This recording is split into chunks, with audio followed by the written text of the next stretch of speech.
this one because I still haven't fixed up that little mic. I had that little clip-on mic for my phone that I was using for the live videos, so that's gone. So hopefully you guys can hear me somewhat okay. If you can, let me know. I've got my computer open here so I can read your guys' comments, if there are any. Oh, I've already got a couple. Sheila, good morning. Good morning, Sheila. It is 9:30 a.m. in the morning here on the 26th of April. And I thought it would be a good chance to, I've even got my coffee. Subscribers have sent out some beautiful coffee representing over here. Yeah, I thought I feel like I'm really going down this rabbit hole with the whole classic rock thing now. It's really kicked in for me. And I feel like one thing subscribers or viewers of the channel might be curious about, you know, how all these new videos that you're watching or I'm watching, how do they change you? Do they have an impact? Do they have an effect on you as a player or you as a person? And if I could relate this back to the last two recordings that I've done, one was Hand of Doom by Black Sabbath. And then this morning, hopefully you caught the John Bonham When the Levee Breaks drum cover that I released. Now on both of those videos, there were, how can I put it? They weren't perfect. I mean, I'm just, as you'll see with the amount of videos I pump out, I just put lots of videos out. You know, the takes are not perfect. Couple of run-throughs with the Drumeo score and then hit record basically. And they're somewhat rough around the edges. They're okay, but they're a little bit rough. And you know what? One big change for me now is that I don't really care. Both of those covers that I did, the Hand of Doom and then When the Levee Breaks, they felt good in the moment. I was like, yeah, that worked. You know, everything felt pretty good at the time. Then when I listened back, you know, I've got pretty critical ears from going to jazz school, and I was like, ooh, and then on that bit, you know, sort of tempo corrected there. And one difference now is I just don't care. I leave it in warts and all. There's a fill at the end of When the Levee Breaks, which is 30-second note triplets. Now, I cannot remember doing a song with 30-second note triplets in it. Now, just to let you know, if you're not sure what 30-second note triplets are or what I'm even talking about, if this is our tempo, right? Quarter notes. 1, 2, 3, 4. Subdivide those quarter notes. 1 and 2 and 3 and 4, and subdivide them again into triplets. 1 and a 2 and a 3 and a 4 and a up again. 16th notes. 1 E and a 2 E and a 3 E and a 4 E and a 16th note triplets. 1 and 2 and 3 and 4.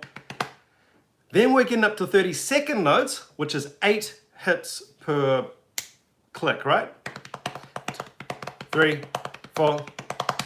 That fill at the end of When the Levee Breaks, which to my complete surprise was 30-second note triplets. It's faster than that. 12 hits per downbeat. And I'm not saying that to say how special I am. I'm actually saying it because I kind of fluffed the fill. And normally I would go back and go, oh, let's give it another take. Let's get it perfect. The classic rock thing is starting to kick in for me. And I'm like, you know what? It's kind of messy and funky and like, but it sounds like someone who doesn't have full control over that fill. Talking about me, I can hear that I'm not in full control of that fill. And it's a little bit, swing and hope, close my eyes and just give it a go. And it came out all right. Anyway, so that's just one little change. Welcome to the live stream, everybody. All the regulars are chipping in. John Schoenman, hey you. Penny, hi. Peter, hi. Phil Rudd reaction for Mean Metal Mike. I'm a big Phil Rudd fan. I think that'd be really great, actually. We should definitely do that. Okay, John Schoenman has got a really interesting comment here. Everything doesn't need to be polished perfect like some YouTubers that use 4K video and use distrocoid. I don't know what that word is. You don't need all of that. If it's in the moment, if it's the best thing, I stand by that. And that's exactly what I was just talking about, which is that, I'm sort of using this real approach, I guess, or trying to use this real approach where I don't care if it's rough, just have a few runs through it and hit record and see what happens, And I always am completely transparent on this channel. So, I want to do those really completely honest covers as well. Okay, we've got some great comments coming in. Nick Childers, Greta Van Fleet is single-handedly saving the genre. Now this is really interesting because I went for a long drive with my wife the other day. I think I've already mentioned this on the channel. And I asked her, I said, can you name me a modern rock band? She went, The first red flag worrying thing is that she had to stop and think about it. Foo Fighters are around. This was pre-Taylor's death. Foo Fighters are around. Yeah, that was 30 years ago. The Stones are around too, but that was 50, 60 years ago. Who are the people making rock music now that are around? And eventually, well, she didn't know Greta Van Fleet, but eventually, if you ask this to enough people, they'll say, Greta Van Fleet. Or, and the other one that always pops up is Royal Blood. Arctic Monkeys did a rock album like 10 years ago now. And the scary thing is it's always Greta Van Fleet and Royal Blood, which is a bit of a worry, I think. The lighting's not great in here, is it? Let's see if we can shed a little bit of light on the situation. Oh, that looks a little bit better. Look at that. Okay. Mean Metal Mike. Why are shuffles so good? Shuffles are so good because it's a feel that is just ingrained in humans, and it's got a lope to it. When things are even, that can sound good too. I think of the 80s, and I think of people dancing like this. Pretty rigid. I can't believe I'm dancing live on YouTube. Get my TikTok up and running. Shuffle's got a little bit of a lope to it.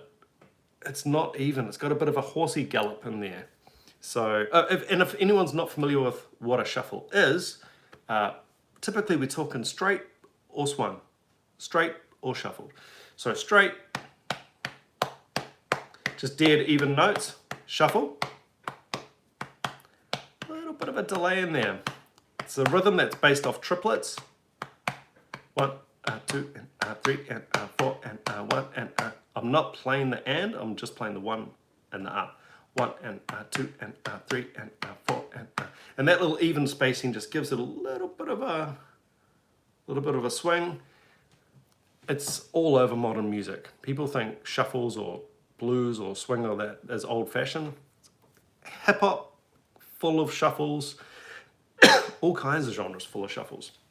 One thing really before we start launching into the topic today is I did want to say thank you because the subscriber ratio actually did pick up. I did a bit of a call to action to try and bump up the subscriber versus watcher ratio. So in the Grace and Recruitment video, I think I showed an image of how overall on the channel, 8.9% of people who do watch my channel, 8.9% are subscribed, which leaves over 90% of people who watch this channel are not subscribed. And I just did a call to action to try and boost that up, and it did go up. So I wrote down here, I think it was up to 12.5, which doesn't sound massive, but it's better, and I really appreciate that. So I just thought I'd better mention it. Oh, here's some food for thought. So I've dipped my toes into Black Sabbath, and Black Sabbath, if I'm going to be completely honest here, before listening to Hand of Doom, which, by the way, did they invent grunge? I hear they invented metal. I think they invented grunge. But yeah, that was a bit of a game changer for me. Now, I've got to be really careful to be respectful of Black Sabbath and their fans here, but I think I had this preconception in my brain of what Black Sabbath was or what they were going to sound like without really knowing. I think I had in my head Black Sabbath were like a basic but sloppy AC/DC. An early, basic, sloppy AC/DC. Now that's not a dig at AC/DC. I love AC/DC. But I thought it would have been like a basic, sloppy version of that. And I was completely wrong. The blues in it, the swing in it, the chops, the playing ability. Bill Ward, are you kidding me? I was very, very surprised. I did not expect that. And the whole rhythm section, I'm not familiar with all the names. I know Tommy Iommi, I don't know the bassist name, but I was not expecting that. I feel like they invented grunge. Unless there's something else out there, I bet there's not. I bet you could draw a line right back there. I hear so much Alice in Chains in the verse of Hand of Doom, and the vocal style too. Lane Staley. I'd be surprised if he wasn't somewhat influenced by Ozzy. I hear Rage too, Rage Against the Machine, with that hip hop kind of slow grinding tempos that we associate with grunge. That slow grinding hip hop feel, funky, really, really funky, and then exploding into the chorus. That's the Rage formula down to a T. Obviously, we've got a bit more rap and screaming and Rage, but those riffs could easily be in Rage. I'm just shocked. And then I did think, because I'm actually in the process of learning the whole song of Hand of Doom, and I thought, in the shuffle part, when I had to listen to it yesterday, I had a bit of a play along with the whole track yesterday, and I had to listen to that, a second listen to that galloping, shuffle part, and I thought, Iron Maiden. It's Iron Maiden. So there, for me, is the classic metal thing. Maybe there are, as I listen to more Black Sabbath, I'll start noticing, whoa, that's where that came from. But I definitely heard Alice in Chains, Rage Against the Machine, maybe a bit of Soundgarden, and this is just in one song, and definitely Iron Maiden. So back to your guys' comments. Mean Metal Mike, check Symptoms of the Universe, live by Black Sabbath. Okay. Peter, great sounds, good music. Joint Venture, gotta listen to Bushman's Revenge, to be honest. Is that a Black Sabbath song? Viagra Boys, Brian O'Neill. I've never heard of Viagra Boys. Brian O'Neill again. Some bands like Rats on Rafts play rock, but also dabble in noise and art rock, so they wouldn't be considered a rock band per se. Okay, you're getting back to the what rock is around at the moment. I realize I'm jumping around. Clockwork Angel. Of course the subscriber rate is up. We want another rush week. So Clockwork Angel is referring to my scary, I get scared when I start making promises. But I said that I would do another rush week when we hit 100K. That's not to say there won't be any rush between now and then. It's just to say that I will commit to another rush week because we've got so many rush supporters out there and it's completely new to me, so it's a really good one to do. Marcus Brown, Queen, back when BVs were all sung in the same room at once and done to perfection. No auto-tune. Amen. Vimana, hello from Finland. I hope you're all doing great. Got viewers in Finland, that's amazing. Mean Metal Mike doing AC/DC week. I really appreciate everybody chipping in with their selections. They're all great picks. And I've had people get really frustrated and probably to the point of not watching the channel anymore, or, you know, at least telling me they're not going to watch the channel anymore because I can't do their pick. Now, there's obviously only so many hours in a day. I'm a full-time drum teacher. I play on the weekends. I got a family and I'm doing this channel. So, working on this channel every day. I think this comes back to the subscriber thing though. If we could build up the subscribers, which in turn is going to build up the viewers, because the more subscribers you get, the more YouTube pushes you, the more likely it is that I'm going to get more time to work on the channel, and potentially even do the channel full time, which means more chance of getting to everybody's pick. Of course, I would love to do AC/DC week. I'm dying to do like a Beatles thing where I can dig into I've got access to some of the Beatles isolated drums. I would love to get into all that stuff, but it's just a time thing. And of course, priority is people who do support the channel via PayPal.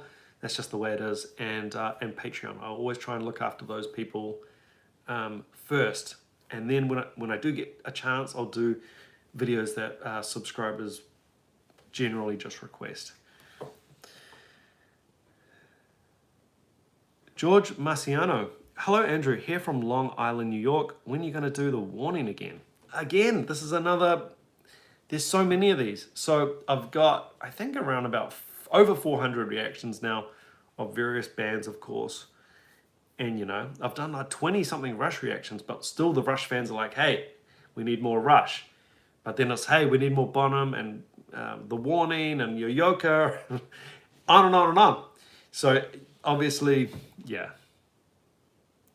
Who knows? I mean, who knows what crazy stuff could happen. If we could get to the point where I'm doing this full time, man, it's gonna be epic.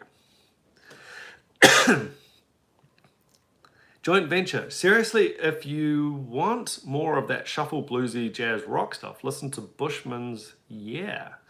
Bushman's Yeah? Is that the name of the band? Bushman's Yeah? Or is this a song? Let me know. Patrick McNallis. Hey, Andrew. Hey, Patrick. All right. So the comments are rolling in. I really appreciate that. So if you're just joining the stream, I've just sort of wanted to thank everybody for the subscriber ratio getting bumped up a little bit, which is amazing. We're going to get to 100K. It's going to be amazing. I posed the question, did Black Sabbath invent grunge? I realize, you know, I always hear Black Sabbath invented metal. I hear grunge in it. I grew up with grunge and I cannot believe. It was actually a little bit, not as much with Led Zeppelin, but I was like, Led Zeppelin, I really hear rage. I mean, if Jimmy Page is not Tom Morello's favorite guitarist, I think I would drop dead from shock because it's just clear as day to me.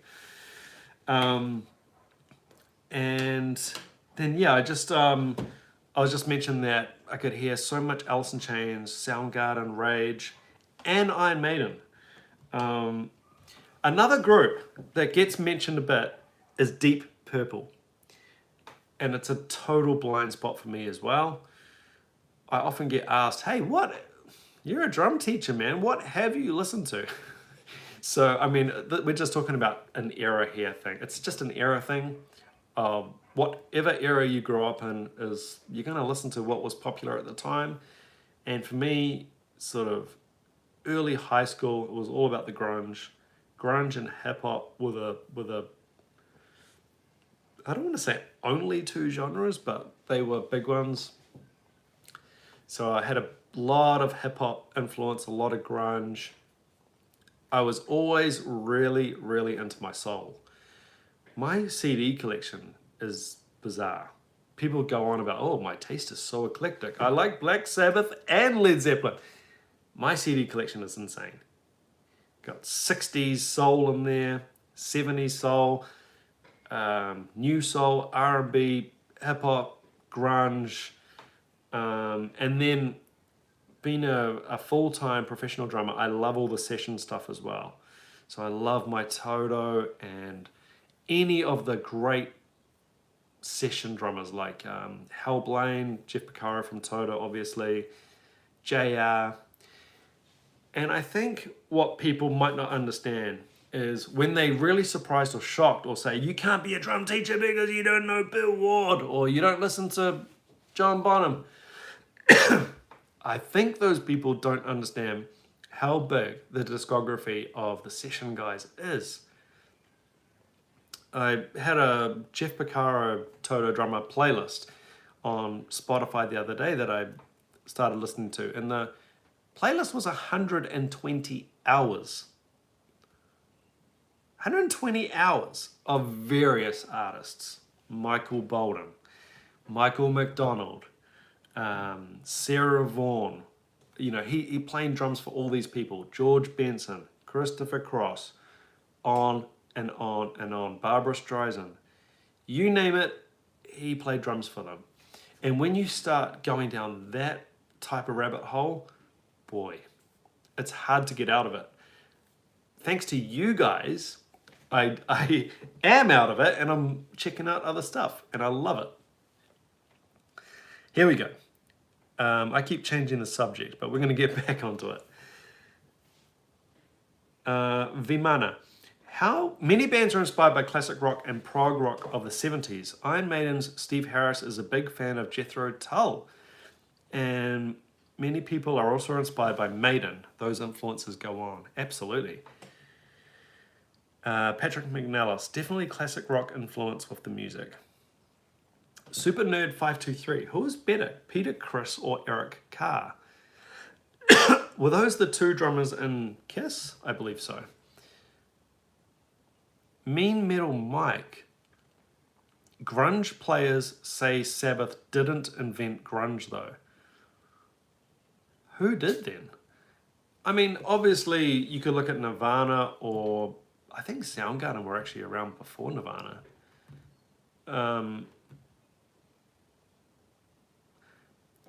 With the tempos, with that slow driving tempo, I don't associate that with metal.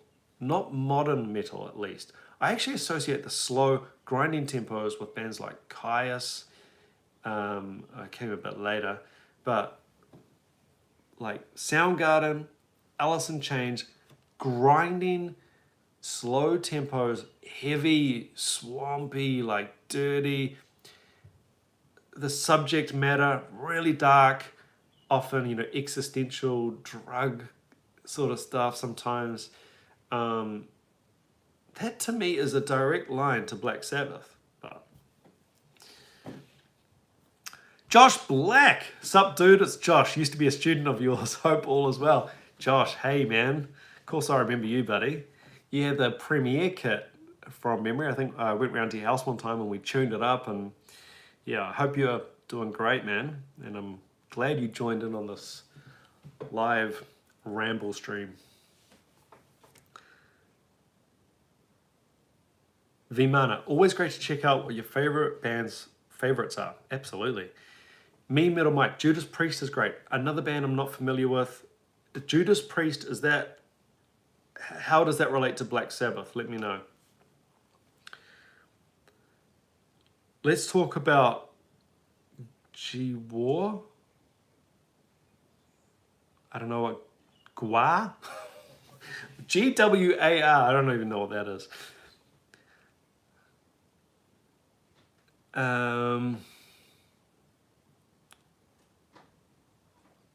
Lee Kerslake from Uriah Heep was also an inspirational drummer similar to Ward and Bonham. Uriah Heep is a name I have heard, but I'm not familiar with. Josh Black, 100%. Yeah, man. I definitely remember you. You are an awesome drummer, dude. I hope you're still playing. I think we're buddies on Facebook, aren't we? You might have gone to the services or something? I don't quite recall.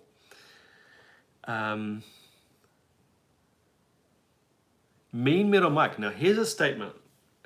Judas Priest perfected metal as Black Sabbath created it? Wow. Some people are laughing at my pronunciation of GWAR by just putting GWAR. That doesn't help me. I'm going to have to Google this. What is this?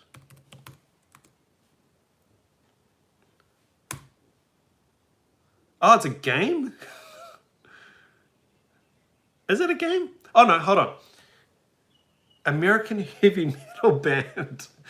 American heavy metal band formed in Richmond, Virginia in 1984. Looks like they're doing the whole Iron Maiden themed out kind of thing. That was a bit of a turn off for me, to be completely honest, with groups like Maiden or Slipknot. That whole type of imagery, almost like a horror movie imagery, which is weird because I love horror movies, but that kind of imagery in a band, I don't know what it was. It kind of put me off, and it probably made me think it was going to be something that it isn't. When I hear the name Black Sabbath for a band, I do not think bluesy shuffles, jazz chops, and killer hip-hop grooves. That's not what I think at all when I hear that name, so completely surprised. Let's get back to these comments. I still don't know how to pronounce this GWAR. Can't believe I'm searching how to pronounce. I'm not even going to I'm not going to carry on. I'm just making a fool of myself. I don't know how to say this. One idea that I did have, because I am a drummer and because I am a drum teacher and I've got this big blind spot with classic rock, I thought what could be quite cool is to do Rocktober. Classic rock, Rocktober. And in the month of October, solely checking out classic rock and bands that I missed. Not only bands that I missed, but songs that I missed. And having a bit of a theme for October of just sticking to the classic stuff and that whole era that I didn't get. So that's one idea out there. Obviously it does, it's cool to have themes, but it can mean that, you know, other people sort of feel a bit left out. And if they're not into classic rock and they watch the channel, they might think, oh God, all these old songs. But just an idea.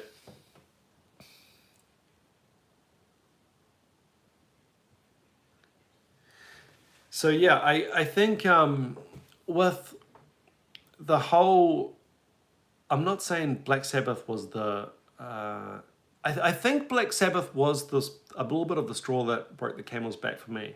I had heard of all these, I started listening to this more classic rock on the channel, like your Led Zeppelins, and then I guess I might have started to think, oh, that's it, you know, we've hit all the good stuff and that's it. And then I hear Black Sabbath, and it's that good.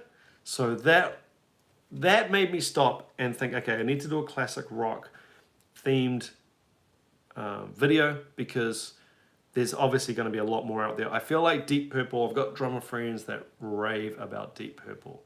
So that's going to be a big one. Question for you guys. I know you are kicking in with suggestions. Hit me in the comments here. Are there any Oh, Gua. There we go. Gua? Still don't know. Hit me in the comments with any other classic rock that you feel like I should hit or that I missed. I know you are chipping in, but yeah, keep them coming. Uriah Heep. Let's have a look at Uriah Heep.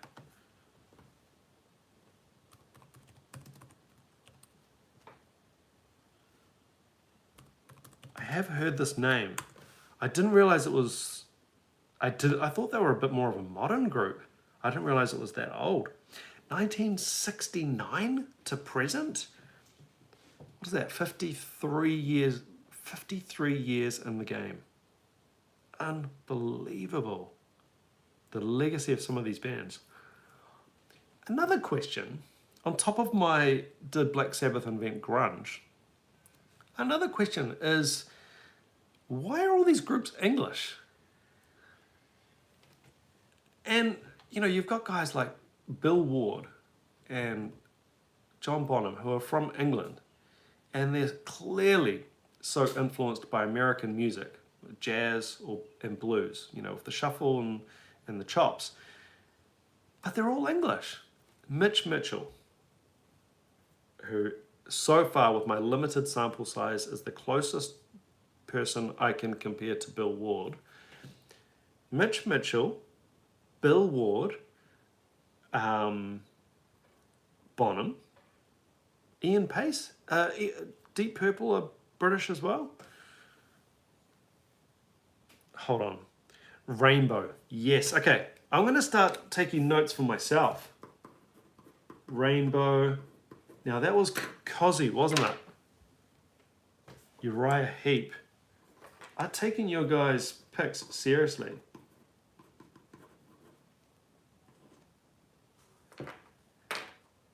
Rainbow, was that Cozzy Powell?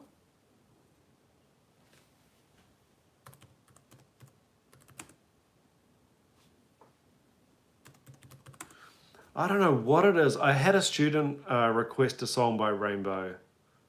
Might have been a couple of songs. I think they had a few songs on Guardians of the Galaxy.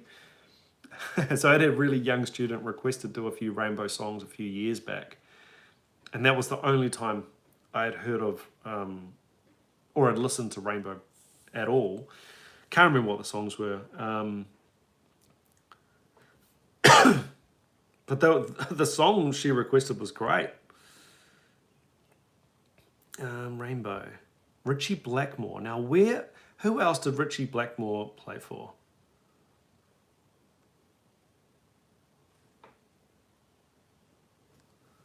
David Keith on drums for Rainbow.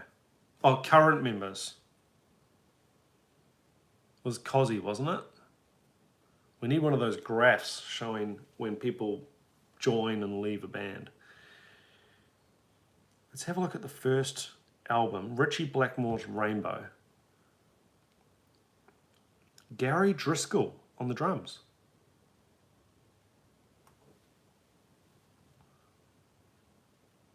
Oh, here we go. Mean Metal Mike. Richie Blackmore left Deep Purple for Rainbow. There you go. Stargazer was Cozzy Powell's best Rainbow drum intro? So Cozzy was in... Cozzy was... Talk amongst yourself. I'm going to be right back.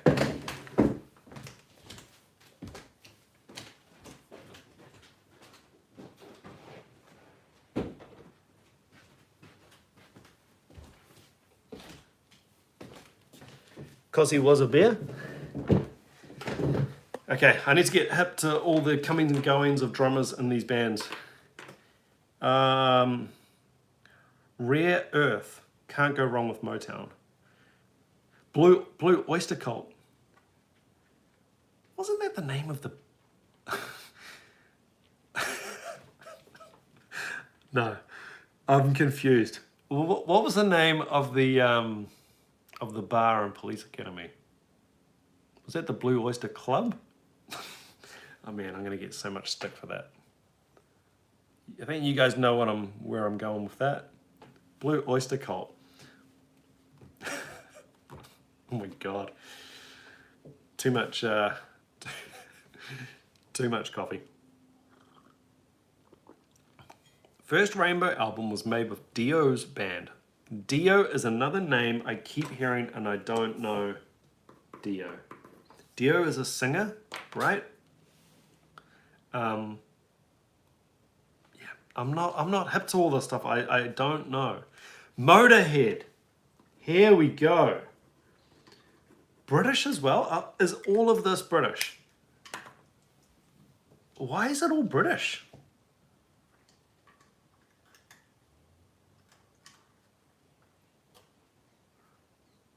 Rainbow Rising was Cozy Powell's debut for Rainbow. Cozy, oh, Springy. Hey, Springy. Cozy is pronounced cozy, like tea cozy. Cozy Powell. Okay. Oh, Josh Black, here he is. Still drumming, bro, but I'm dairy farming now out in the country. You introduced me to progressive steps to syncopation for the modern drummer. Best drum book I've read, still use it. Yes. Good to hear, man. You're a good jazz player too, so that book is it's like the Bible for jazz. Motorhead Blue Oyster Bar. Thank you, Make a Whoosh Foundation. Blue Oyster, what was it? The Blue Oyster Cult and the Blue Oyster Bar? Easy to mix up. Now, I cannot guarantee if I do end up doing a Blue Oyster Cult reaction, I cannot promise that I won't be including the Blue Oyster Bar in that video. So just a heads up. I know that's not a responsible thing to do, but I'm not a very responsible or mature person, so I can't guarantee that. The Moody Blues. Nights in White Satin? You're probably going, it's just that's who I associate, the song I associate with them. I think that was them. Yes. Okay, I'm going to write it down. Don't tell me they're English. English rock band formed in Birmingham, 1964. Birmingham, again. This is where Sabbath was from, wasn't it? And maybe members of Led Zeppelin as well. Moody Blues. A little bit different though, a little bit Saxon. Actually, you know what? I could just use the thumbnail that I used for this video. It had a lot of great names in it.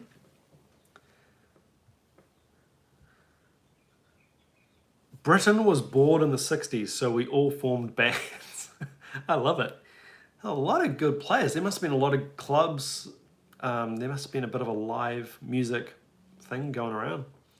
Dio was also in Black Sabbath. Wow.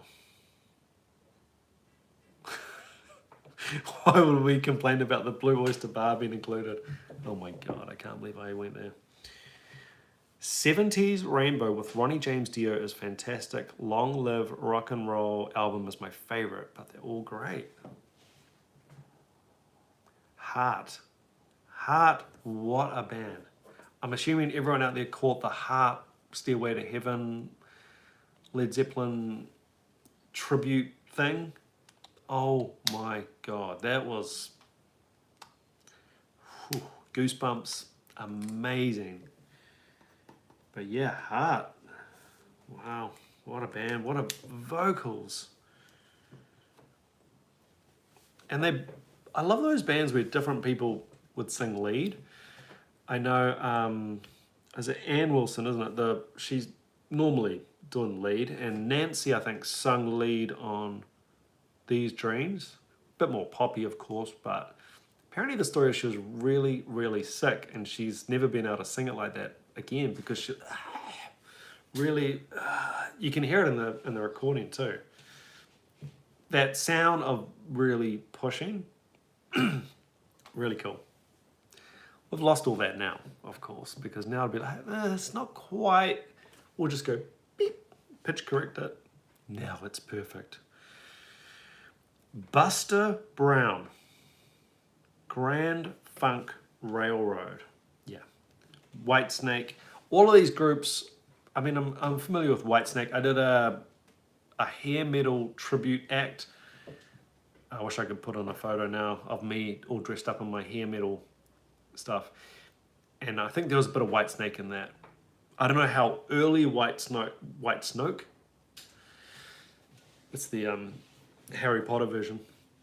I don't know how early Whitesnake goes, but what was the Whitesnake song we did? We had a couple, but more 80s hair metal. Kansas. Mean Metal Mike, man, chipping in. Thank you so much for all these suggestions, Mean Metal Mike. Buster Brown was a 70s Aussie bar band. Okay. Aussie know how to do music. There has been some sensational Aussie bands for a relatively, I mean, it's a big country, but it's not, population-wise, it's not that big. And to have groups like AC/DC, In Excess, I don't know, Men at Work, Cold Chisel, John Farnham, you know, these really, really big acts, Jimmy Barnes, and any others that I've missed. I think they punch above their weight. Midnight Oil, some fantastic Aussie rock bands. Rainbow, Gillan and Rainbow all came from Deep Purple. How old is Deep Purple?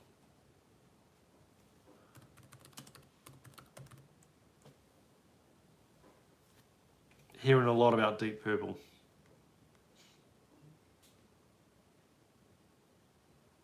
(1968), formed in 1968. I think the only Deep Purple I know at the moment would be, Smoke on the Water, the most overplayed guitar riff in the history of music. And it's unfortunate because, you know, there's so much more to these groups than that, you know. So yeah, I'm going to be checking them out for sure.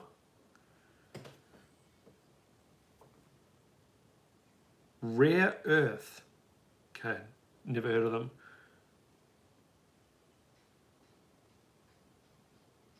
Oh, now this is a dig. Clockwork Angel, you could do Aussie August. I'm not an Aussie. And introduce us non-Aussies to some of your hometown groups. Now, I think you're trying to tell me that I sound like Steve Irwin.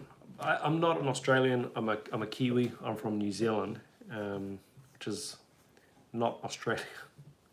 But yeah, they do have some sensational rock bands. And again, I'm not opposed to an Aussie August. That sounds cool.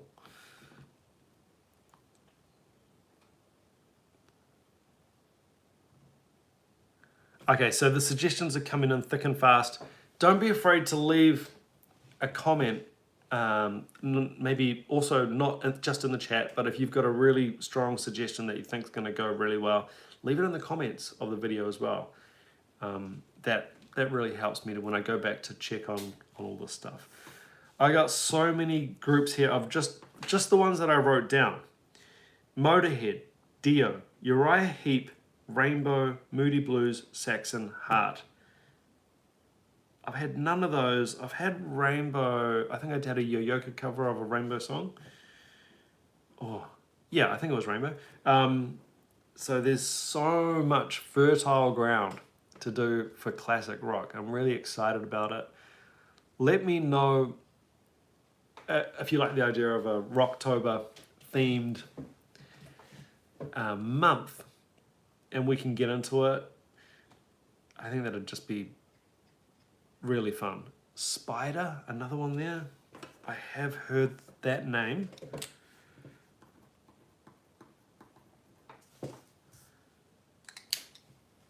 A classic rock month is a bit of a commitment, and yeah, I'm not sure how it will go over with everybody who watches the channel, but I think it's I think it'll be quite fun. I like themes. I like theming stuff out.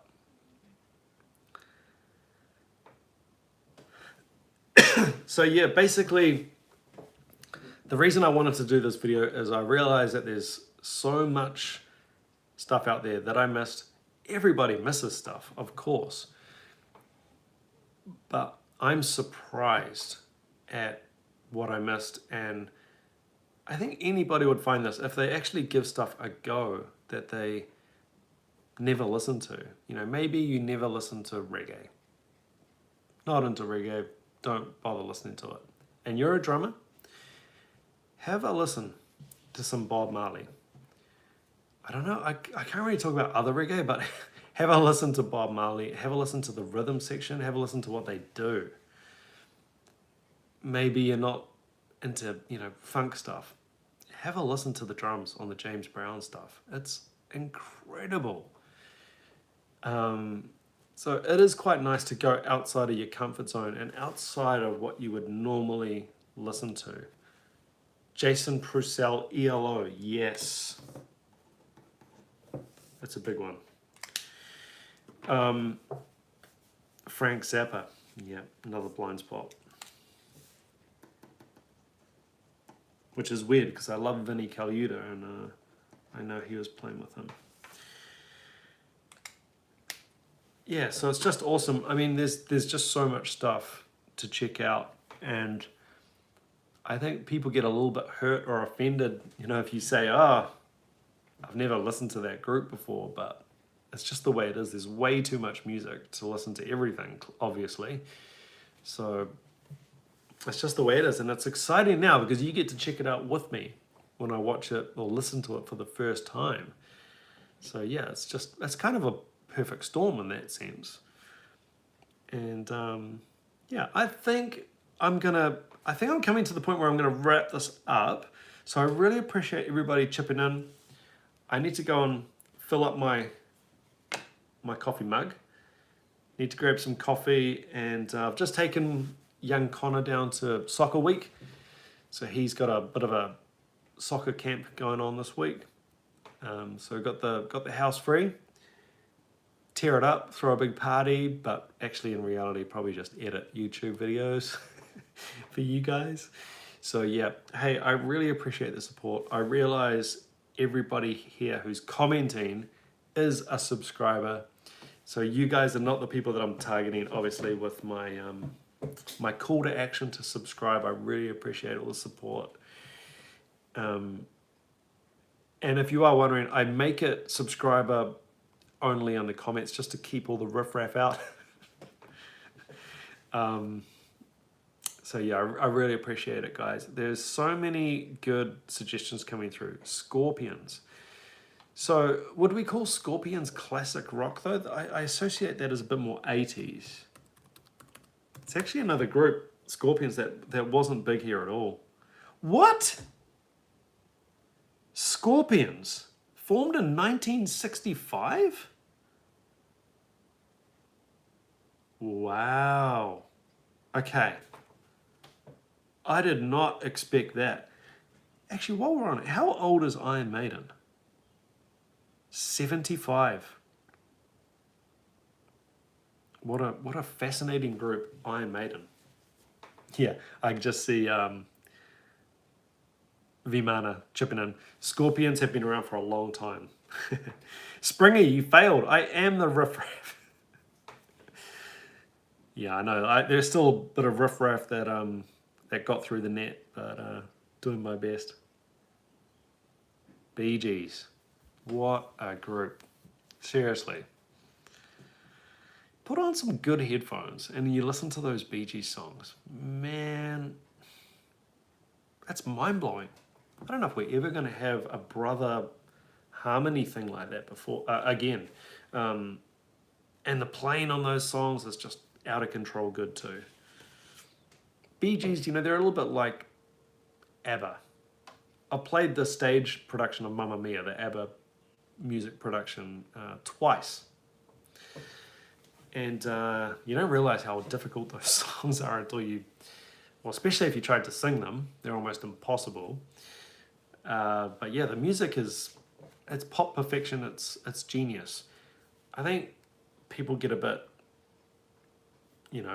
they sort of laugh or don't like that kind of music just because it gets thrown at them so much. And that's only because it's so popular, or was so popular. Boston is another group I associate with the 80s, but maybe I'm going to be completely shocked and they're way older than I thought. Let's have a look. 75? Love me a bit of Boston. Here's a fun fact for you guys. The album cover Now, hopefully you guys have got access to, you must be watching this on something, access to Google. What is the album cover? Hold on. Fun fact, I only realized this the other day. Is it the 1976 album? Hold on.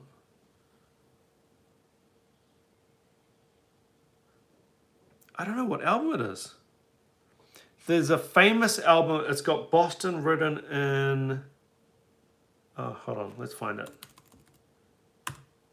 Boston written in yellow, like spaceship UFO kind of thing. Oh, my story's just dying. I think it's self-titled album, 1976.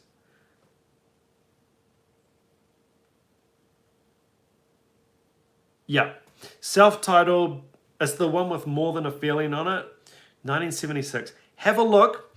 Bring up the album cover. It's 3 guitars upside down. I always thought, well, it's supposed to look like UFOs, obviously. Upside down guitars. This completely blew my mind. I've seen that. That is some really cool artwork, by the way, with the little cityscape on the underside of the guitar there. These guitars roaring through space. Check it out. Upside down guitars. Maybe you guys already knew that. I didn't. I thought that was really, really cool. Me Metal Mike, it's a UFO ship.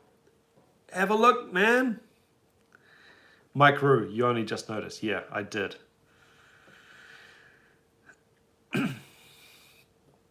Greetings from Slovakia. Hello. Well, hopefully at least some of you will have your mind blown by the fact that that album cover is upside down guitars. I bet some of you own that album and never noticed it. It's really cool art. That's another thing we've lost. Artwork on albums. Man. The whole, especially with vinyl. I think the thing with vinyl was it was a big thing. It was this big thing that you could hold. You got it in your hands. A playlist on Spotify, it's where is it? It's in the cloud. It's nowhere. There's nothing to actually hold on to. You get those old album covers where it is, they call it, it's album artwork. It is art. And, if you're anything like me, I would save up. And albums were relatively expensive. If you're a young kid, save up, mowing the lawns or doing whatever, trying to do jobs around the house. Save up all that money to spend it to buy music. Now, this does not happen anymore. So what happens when you don't spend money on music? You don't value it. So, you would value that album. You'd get that album, you'd read it. I'd read it cover to cover. I would know who the engineer was, who produced it, the A&R, not to mention who was in the band. Then you get into all the lyrics, going through it all, and you're just analyzing this artwork, over and over, and back cover. And with vinyl, there was also a real importance on structuring, like a set list, structuring the songs, and also structuring the sides. So you might finish side 1 with like a ballad, and then make sure you start side 2 with a banger, to hit them back in the face again and get everything roaring along. We've lost all that. Now it's, I think if we're completely honest, now it's not even listening to a whole album. I think people even struggle to listen to a whole song. And you got TikTok and stuff, which is really short clips. They do use a lot of classic music. Classic rock is not going anywhere. It's the modern rock I'd be worried about. But it's always short segments, and it's always the hook. Watching that Hand of Doom live video, I think what I just was so into was watching them take their time on the stage. And then I found out later that Ozzy hadn't even got the lyrics down. He's making up the lyrics probably almost on the spot to some degree. They're taking their time, they're looking around. It looked like a band that's just jamming. A very good band that's jamming, but still, looking at each other. Should we do it now? Now? Change to the next part. It's all in the moment. It's all real. Totally different to what goes on now. But yeah, I was I caught autoplayed on my TV and I was watching YouTube a Rick Beato video, and he was talking about how video gaming has kind of taken the place of music for kids. So music used to be the thing that you wanted, right? You'd save up your money for what? Normally for some music, or often for some music or toys or whatever. Now it's gaming. And he made a couple of really interesting points in the video I watched. And the crux of the video was that gaming, for a lot of kids, not all kids, a lot of kids has taken the place of music. And I was thinking about this afterwards, and I actually felt like gaming has also taken the place of sport. I'd say it's probably more taking the place of sport these days. A lot of kids, sitting around doing this. Probably a lot more than people, out hitting a baseball or throwing a ball around, kicking the ball around. It's doing that, but on the gaming consoles. And there is still music in these games, and some of the music's actually really good. You're even getting some of the top musicians in the world contributing music to gaming, because gaming is where the money is. There's not a lot of money in music these days, not compared to back in the day. So, there is money in gaming though, probably bottomless pits of it. Michael, my buddy, Michael Belaski.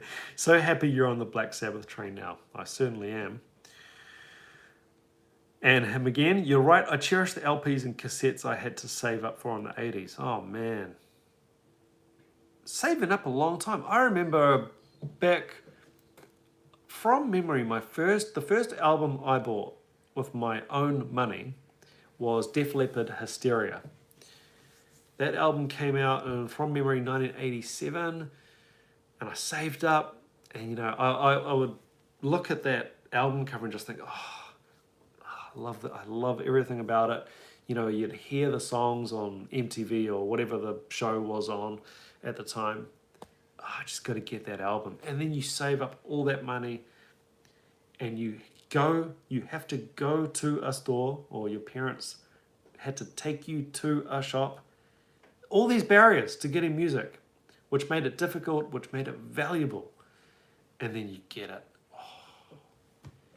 Take it home, put it on, wear it out. On and on and on. Go through the whole album. Start it again. So good. You'd get the album, you'd listen to those big hits over and over and over. And then after a while, like with Appetite for Destruction, for me, you first of all, you get it, and Paradise City, Sweet Child of Mine, Welcome to the Jungle. Yeah, cool. Great songs. But because you've got the album, not Spotify, you're not selecting a Spotify song, you've got the album playing on your vinyl, you end up listening to the whole album. You think, man, you know what? I've heard Paradise City a lot in the last couple of months. I'm starting to like Rocket Queen, or I'm starting to like My Michelle, the album tracks. And man, it's just so much fun. And I feel like we've kind of lost that. I do feel like we've kind of lost that. One thing I do notice with young students now is how often they'll bring a song in. They'll say, I've got a song. And then you say, great, what is it? What's the song called? Well, who's it by? I don't know who it's by. So there's a chance that they know at least how the chorus goes. You know, we end up finding it on Spotify or whatever, but they never know who the group is. And yeah, there's just this, it's not the kids' fault. It's the way it's been packaged, right? It's very similar to, you used to have to go to the movies to watch a movie. And then VHS came out. It was like, you're telling me I can watch Star Wars in my house whenever I want? You kidding me? What? You know, you can't beat that, right? Then we get streaming, which, you know, you're just literally at home like this all day. You've got everything at your fingertips. It's easy.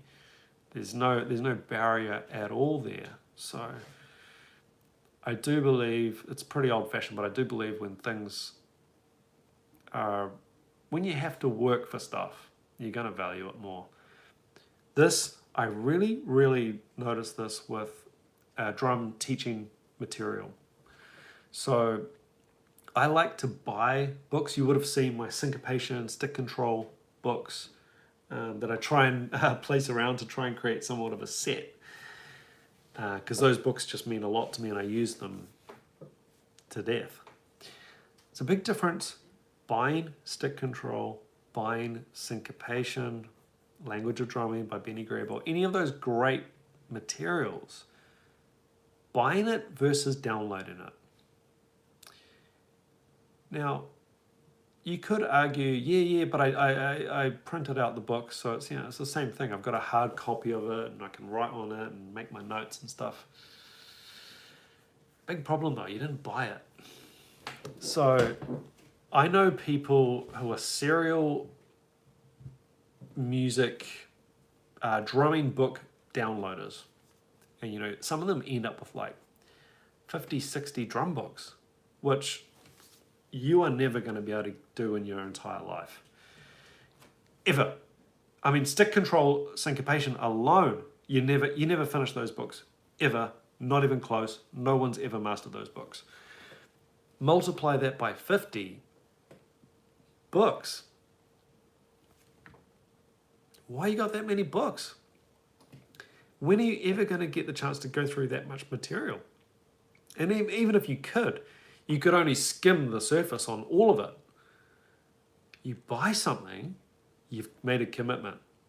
There's a contract there with yourself that you're going to dig in. Saved up for stick control. I bought it. I've got this nice book here. I'm really into it. I'm going to go into it.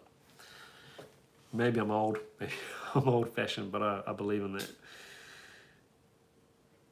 Vince Aaron, there we go. I was just lucky to grow up in the 60s and 70s when I could just switch between rock and Motown on my transistor damn radio. I put the damn in, he didn't say that. Paper copy always better. They always come with CDs too. Me Metal Mike, it's easier to get live bootleg albums today. I need a second copy of Stick Control. Mine has worn the beep out. Mine too, man. You can sort of tell how good a drummer is by how destroyed their version of Stick Control is. It should be just completely dog-eared to bits. If it's falling apart, I think I'm on my second copy of it.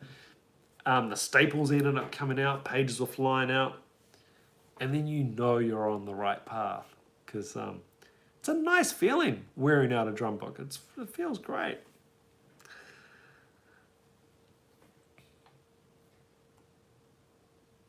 Suzanne.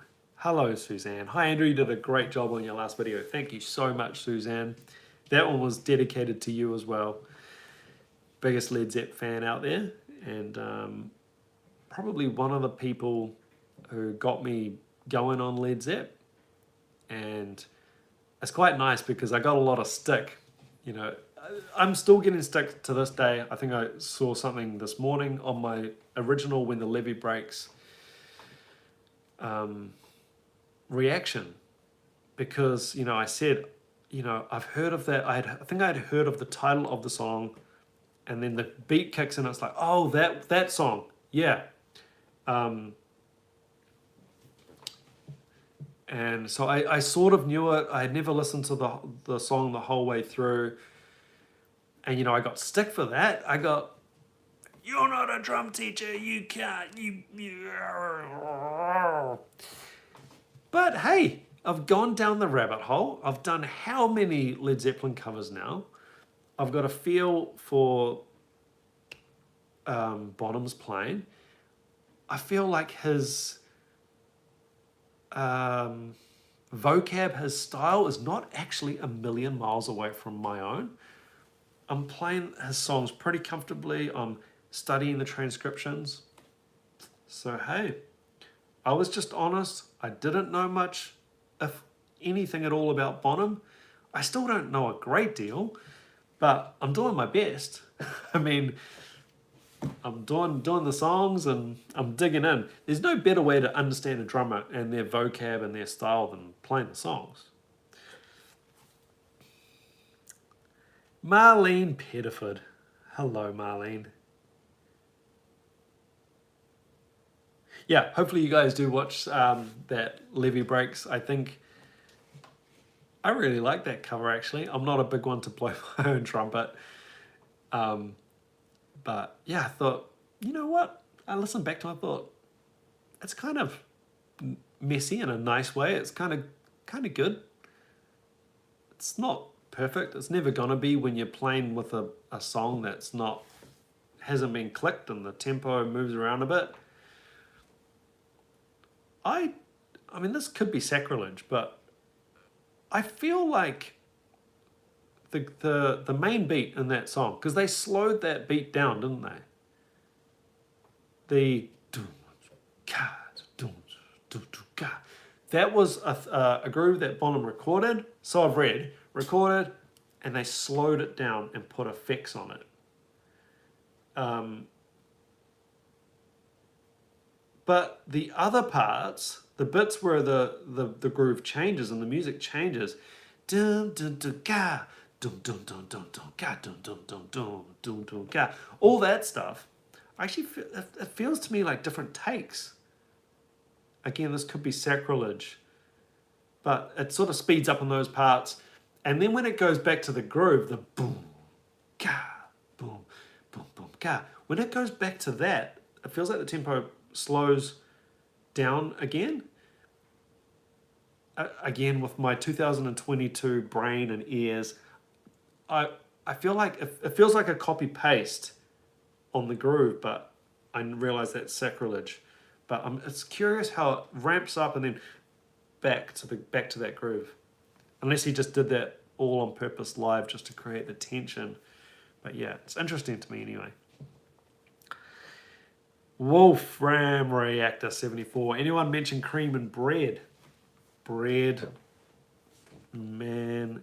David Gates is my homie. Love bread. Absolutely love bread. Beautiful songs. To me, they were I don't know how early it goes, how rocky they got, but the ballads are just absolutely beautiful. Stunning. I always felt like Bread and David Gates, they were like, it was like the male version of Karen Carpenter. Just those perfect, tear-jerking ballads, and the vocal tone just gets you, you know, you hear David Gates, and it's like James Taylor. You just hear them open their mouth and you go, man, that's the truth. Knows what's up. All right, I've gone over time because I went off on my album rant. But yeah, thanks everybody so much for tuning in, and I hope you do dig the classic rock covers that I've done recently, When the Levee Breaks and a little bit of Hand of Doom. I'm going to go for the whole track of Hand of Doom. And what was the other one? It's War Pigs, isn't it? I might have a crack at that one too. We'll see. But thank you so much for the support. Thanks for joining in on the live chat. Really fun. So much fantastic info. You guys know a lot more about this classic rock than me. And yeah, don't be afraid to hit me in the actual comments, not just the chat, but the actual comments on the video with any follow-up thoughts or anything that you don't want me to miss. But again, thanks so much for your time and hanging out. And I'll catch you on the next one. Ciao.